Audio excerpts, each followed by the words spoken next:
Hello, so for today's video I'm just going to speak about planting trees. So planting a tree is something that is actually really easy. So I suppose the first step in planting a tree is to dig a hole a little bit bigger than the pot size. So it's very important that you don't plant the tree any deeper than the depth of the pot.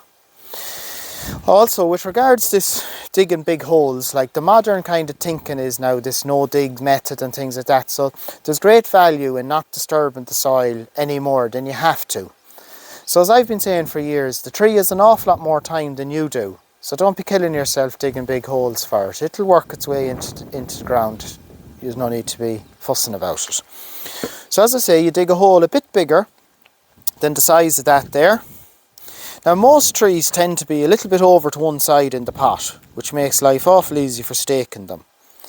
So you stake on the west side of the tree. So if you have a little crowbar, after digging the hole, you tap in your stake with the sledge. So at this point then you take the pot off the tree and you plumb it up. So as I just say, the tree is going to be the permanent feature. The stake is the temporary one. So if it means you have to put the stake a tiny bit off plumb so that the tree is completely plumb, that's the way to do it. The stake will be taken out in about 18 months or 2 years, never seen again. But the tree is going to be there for many, many years. Now, still the most common thing I do hear back about people who plant trees is they didn't use the tree tie correctly. So I'm just going to demonstrate here how to use it. So you see here you got these grooves. They let air and they let the water flow down beside the bark. So you wrap it around the tree like this and you tighten it up like that.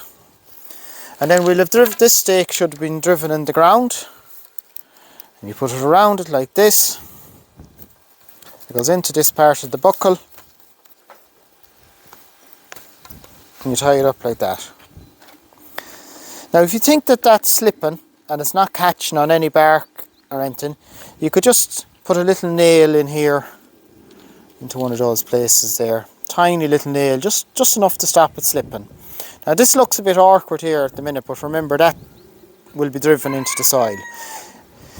You'll be strapping it off at about 2 to 3 feet high.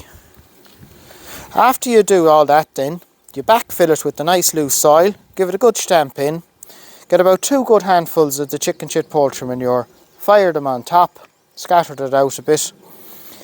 If we're lucky enough to head into a dry spell, which I think is highly likely, be sure and give it a splash of water at night time every 2 or 3 days. Okay? So it's something you really have to judge for yourself, but don't be killing yourself watering, but just build in some sort of a schedule when you do a little bit of watering with it, just in case we do hit a real dry spell. Thanks for watching.